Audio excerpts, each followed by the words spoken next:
So what do we know now that we didn't know a month ago before the Nations Championship about the Springboks? The Springbok squad has been announced for the greatest rivalry that's coming up against New Zealand, and I'll be going to the game in Baltimore, by the way. So excited for that.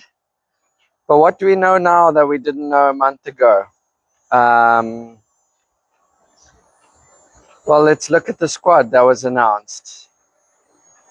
We have in the front row, Carlos Sadi is in, and I would say, I actually said that in one of my videos, he fits like a glove into that Springbok pack. Okay, Wales, maybe not the best opposition, but you know, that scrum was dominant, that scrum was moving forward, and he just kind of looks the part, doesn't he? Big, heavy, strong. He's also overcame that neck injury, which makes him a champion. You know, it was a very serious neck injury, like 2 millimeters from death, apparently, doctor said. And then he's a champion with Bordeaux. So yeah, just a good fit right there. So, you know, credit to the coaching team bringing him in.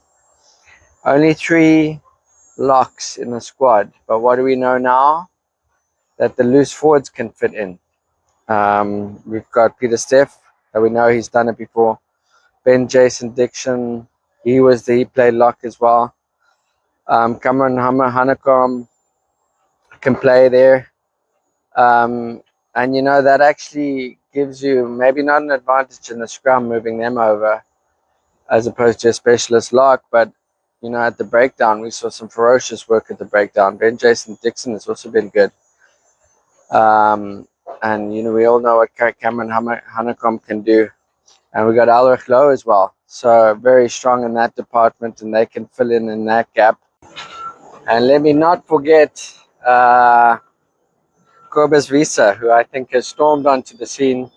He's named as a utility forward, but yeah, he'll be another one that I think would be difficult to keep out of that starting team, or at least on the bench. He has been pretty epic, bursting onto the scene. So he's another one that, you know, a month ago we might not have known. And geez, we have all this depth and we talk about it, but if it wasn't for the coaching team actually picking these players, putting them on, letting them start and trying themselves, we wouldn't have known. So he's another big one, a big name on there that I think is one to watch out for.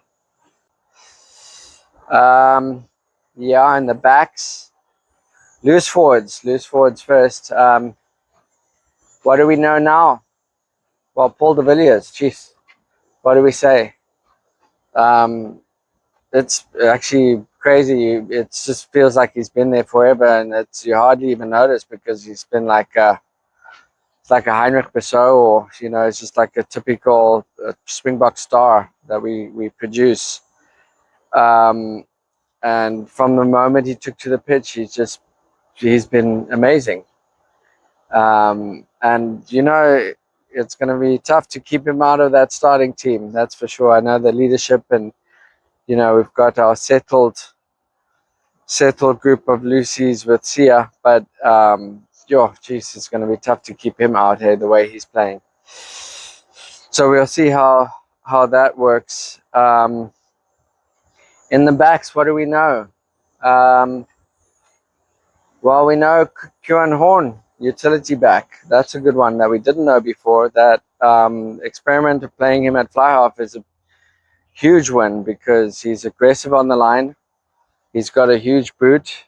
You know, he's a talented player, and yeah, he also just slotted quite in well. He slotted in well at that fly half position, and also then when you've got a 6-2 bench, you know, then he looks like a very attractive option on the bench because he can cover in those multiple roles. So yeah, those are some of the things that we know now that we didn't know before. Herschel Yankees in. He was also looking hot. Ambrose Papier not selected, so that's a pretty big one. I know a lot of people will be upset by that. It is a bit surprising given the form that he's been in. So yeah, it's you got Vandenberg, you got Herschel Yankees in there, and you've got Papier out. So that's a hard one. There's always going to be one or two hard ones when you make building a squad. Those guys will be on standby, but yeah, you do feel a bit sorry for Papier, don't you? Yeah, let me know your thoughts on the squad. Like and subscribe if you like this video, and I'll be doing more. And obviously, just building up for that game against the All Blacks that I'll be going to in Baltimore. So we'll be doing more content on that. But yeah, thanks for watching. Cheers from Florida and the USA. Have a good one.